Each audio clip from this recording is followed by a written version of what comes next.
तेज सांग मैंने तोरी तो सीरियल एपिसोड रे आपण मैंने देखा पाइबे रोही कामिनी जेजेमा रतन माधवी एमाने समस्ते मिसी चिक्की को घर बाहर करने प्लानिंग करती आते रोही कहते जे आई से चिक्की अति सहजरे ए घर जीवनी आते कामिनी जेजेमा कहते से समस्त सामने कौची खास कर मो सामने जोर दे कौची से राम स्त्री हौ सी स्त्री कर्तव्य करू आमती दंड देवी से बाध्य ए घर चलीज एमती कही से समस्ते को डाकी कहते जे देवी माँ पाखरे मु गोटे मानसिक रखी जदि रामर स्त्री ए निआ उपर ठिया होई से देवी माँ को आरती करेंगे ताले देवी माँ ता उपरे प्रसन्न होई आम राम को ठीक करदे आमती कही से चिक्की को अनाई कहती अरे चिक्की तू तो कहूना तू मो रामर स्त्री बोली कौन ए काम करूँ आते चिक्की खुशी सहित कहती जदि देवी माँ सतरे प्रसन्न हे ताले ए काम को मुझे निश्चय करी एमती कही से निआ कुंड उपर ठिया होई से देवी माँ को आरती करती आउटे राम को अटके रखिथे रोही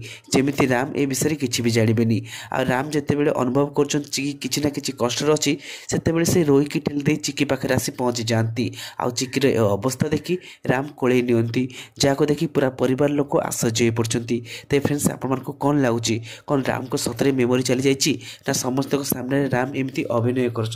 समस्त सामने रोहीर सत्ता आने।